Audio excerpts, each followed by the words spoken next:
যেখানেই থাকো বন্ধুরা, আশা করি সবাই ভালো আছো। এখন তো প্রচুর আমদানি টমেটো, আর বাড়িতেও বেশ অনেকটা টমেটো রাখা আছে কিছুদিন ধরে। তাই এগুলোকে একটু ভালো করে সেদ্ধ করে নিয়ে, সেদ্ধর সময় একটু নুন দিয়েছিলাম, তারপর ঠান্ডা করে এভাবে করে একটু খোসাগুলো ছাড়িয়ে নেবো।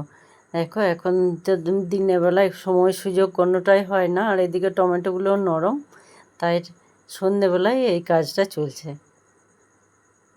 খোসাটা ছাড়িয়ে নিলে পেস্ট করার সময় বেশ সুবিধা হয়। বেশ কিছু টমেটো, সবগুলো ছাড়ানো হয়নি। এবার এটা কিন্তু একদম ঠান্ডা হওয়ার পর, গরম হলে এটা দেয়া যাবে না। এটা দেখবে একটু খেয়াল করে, তাহলে বোঝা যাবে। ফ্রিজের ভেতরে তো অনেক দিন ভালো থাকবে, ফ্রিজের বাইরেও কিভাবে অনেক দিন ভালো রাখা যায়। সবসময় তো ফ্রিজে রাখা সম্ভব হয় না। দেখো এভাবে করে ছেঁকে নিলে জুসটা খুব সুন্দর স্মুথ বেরোবে একদম। আর এখানে কোনো ফুড কালার ব্যবহার করা হবে না, একদম ন্যাচারালভাবে খুব সুন্দর একটা কালার আসবে। এভাবে পুরোটা ছাঁকার পর একদম হালকা আঁচে বসিয়ে মাঝে মাঝে হালকা হাতে নাড়া দিয়ে এখানে একটা বিট ভালো করে ধুয়ে খোসা ছাড়িয়ে তারপর কয়েক টুকরো বিট এতে ফেলে দেব। বিটটা দেওয়ার কারণে স্বাভাবিকভাবেই একটা খুব সুন্দর কালার আসবে। আর যেহেতু এটা বাড়িতে বানানো হচ্ছে, তাই একদম নিজের মতো করে। এতে পরিমাণ মতো নুন, একটু হলুদ আর একটু বিট নুন। হলুদ তো সব রান্নাতেই ব্যবহার হয়, আর স্বাস্থ্যের পক্ষে খুবই ভালো হলুদটা। আর সসটা পোস্ত, শাক ভাজা এগুলো ছাড়া যে কোনো মশলা জাতীয় সবজিতে সসটা ব্যবহার করা যায়। আর নিরামিষ দিনে তো একটু সস দিলে বেশ ভালো লাগে। আর একটু দিয়ে দিলাম চিনি।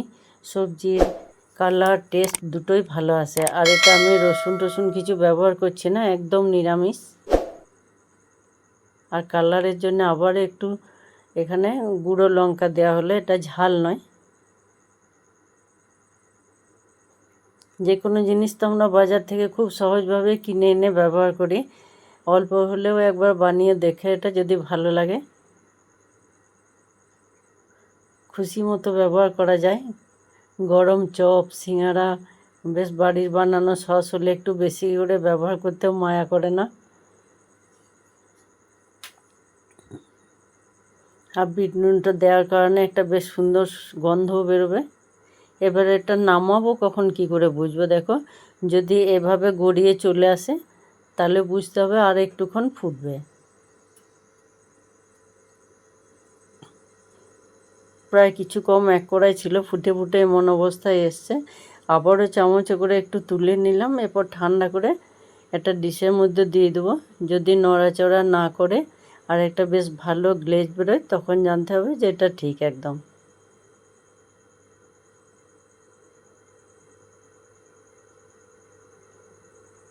দেবে এটা যেখানে যতটুকু দেবে, এটা একটু গরম ছিল তাই। আর ঠান্ডার পর ঢাললে একদম একই জায়গায় থাকবে। এরপর কড়াইতে নামিয়ে নিয়ে আরও একটু নাড়াচাড়া করে একদম পুরো ঠান্ডা করার পরে এই শিশিটা ভালো করে জলে ধুয়ে তারপর মুছে রোদ্দুরে শুকিয়ে নিয়েছি। একটু না শুকালে, যদি ভেজা ভেজা থাকে তাহলে কেমন ছাতা পড়া হয়ে যায়। আর মাঝে এই পুরো সসটাতে এক ঢাকনা মতো ভিনিগার দিয়েছি, এটা দেখানো হয়নি।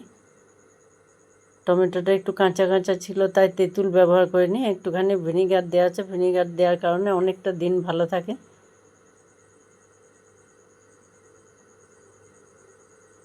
আর এটা ঢাকনা খুলে মাঝে মাঝে যদি রোদ্দুরে দেওয়া হয়, আবার পুরো ঠান্ডা হওয়ার পরে ঢাকনা খুলে রোদ্দুরে দেবে। আবার ঠান্ডা হওয়ার পর চেপে ঢাকনা লাগিয়ে যদি রাখা যায়, এটা বাইরেও বেশ কয়েক মাস ভালো থাকে।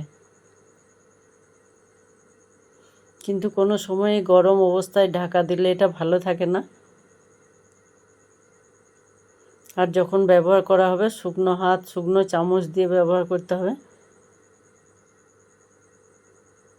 আমার একদম নিজের মতো করে বানানো সসটা কেমন লাগলো তোমরা জানিও বন্ধুরা। আর যদি ভালো লেগে থাকে তোমরা একবার বানিয়ে দেখো, আর কেমন লাগলো অবশ্যই একটু জানিও।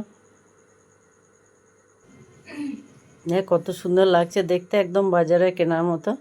আজ এই পর্যন্ত, আসি, আবার দেখা হবে।